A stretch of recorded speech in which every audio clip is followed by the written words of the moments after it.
Doctor Babasaheb Ambedkar संघाच्या शाखेमध्ये गेले होते की नाही गेले होते हा विषय गौण आहे. गेले असले तरीही समजा साधारण भेट द्यायला डॉक्टर बाबासाहेब आंबेडकर गेले असतील, कामकाज कसं आहे, काय करतात नेमकं हे बघायला गेले असतील. पण याचा अर्थ असा होत नाही की डॉक्टर बाबासाहेब आंबेडकरांनी संघाला समर्थन दिलेलं होतं किंवा राष्ट्रीय स्वयंसेवक संघ खूप चांगला आहे असं त्यांनी स्टेटमेंट केलं होतं, असं कुठंही नाही.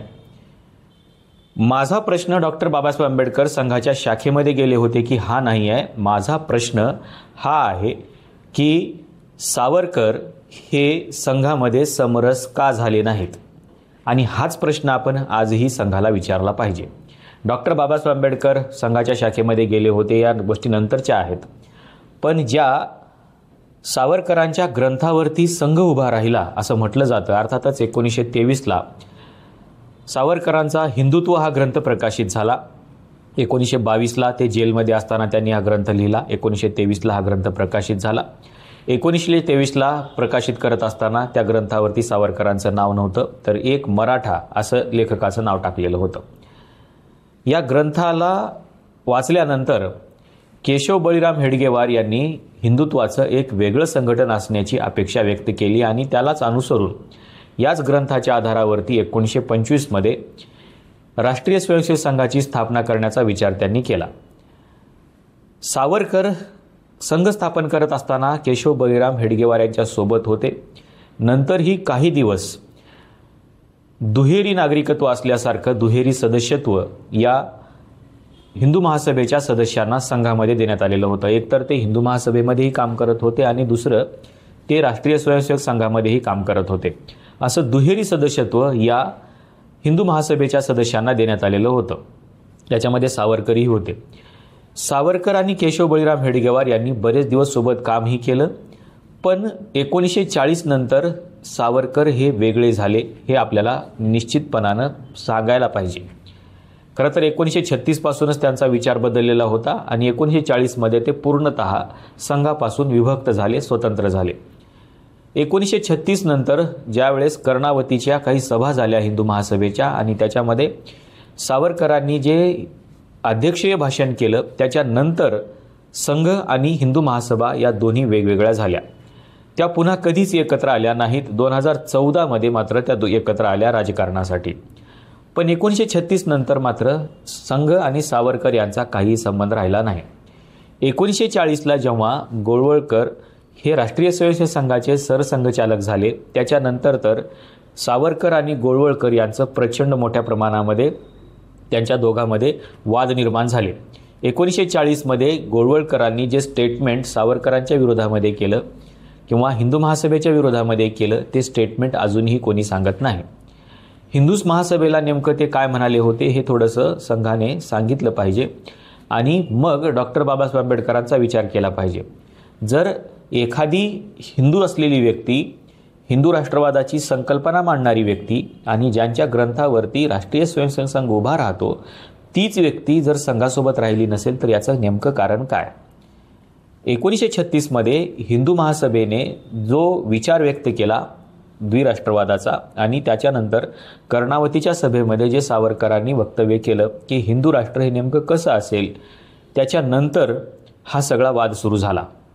सावरकरांनी हिंदुत्वाची जी व्याख्या केली ती व्याख्या असिंधू सिंधूपर्यंता यस्य भारत भूमिका ही जी त्यांनी व्याख्या केली, या व्याख्येमध्ये नेमकं काय दडलं होतं आणि ही व्याख्या संघाला का पटली नाही या गोष्टी तपासणं खूप गरजेचं आहे. एका बाजूला सावरकरांच्या बाबतीमध्ये संघ आज थेट प्रचार करत नाही, पण भारतीय जनता पक्ष मात्र सावरकरांना धरून आहे. पण सावरकर मात्र राष्ट्रीय स्वयंसेवक संघामध्ये कधीही सहभागी झाले नाहीत 1940 नंतर. त्याची कारणं वेगवेगळी आहेत. आता संदर्भ असा दिला जातोय की डॉक्टर बाबासाहेब आंबेडकरांना 1954च्या निवडणुकीमध्ये दत्तोपंत ठेंगडी यांनी डॉक्टर बाबासाहेब आंबेडकरांना सहकार्य केलं, याचा अर्थ संघाने सहकार्य केलं. पण दत्तोपंत ठेंगडी हे ज्यावेळेस गोळवळकर गुरुजींना हे विचारायला गेले की आपण डॉक्टर बाबासाहेब आंबेडकरांना सहकार्य करायचं का, त्यावेळेस गोळवळकर गुरुजींनी जे उत्तर दिलं होतं ते उत्तर सांगितलं पाहिजे, पण संघ ते सांगणार नाही. 1954च्या निवडणुकीमध्ये डॉक्टर बाबासाहेब आंबेडकरांना सहकार्य करायला गेलेला संघ 42च्या निवडणुकीमध्ये सावरकरांच्या सोबत का नव्हता हा खरा प्रश्न आहे. लढाई हिंदुत्वाची होती. सावरकर हिंदुत्व मांडत होते. सावरकरांना हिंदू राष्ट्र आवश्यक वाटत होतं आणि गोळवळकरांना हिंदू राष्ट्र आवश्यक वाटत होतं. पण सावरकरांचा आणि गोळवळकरांच्या हिंदू राष्ट्रवादामध्ये नेमका काय फरक आहे हेही सांगितलं जात नाही. सावरकरांचा हिंदू राष्ट्रवाद आणि गोळवळकरांचा हिंदू राष्ट्रवाद हा पूर्णपणे वेगळा आहे आणि तो पूर्ण अभ्यासला पाहिजे. या दोन्हींच्या हिंदू राष्ट्रवादामध्ये प्रचंड मोठा फरक आहे आणि म्हणून सावरकर कधीही संघासोबत आले नाहीत.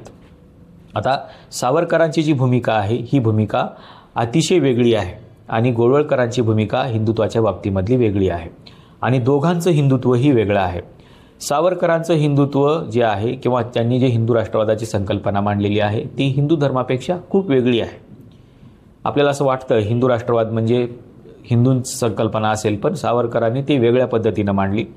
हिंदूचा आणि हिंदू राष्ट्रवादाचा सावरकरांनी कुठेही संबंध ठेवला नाही.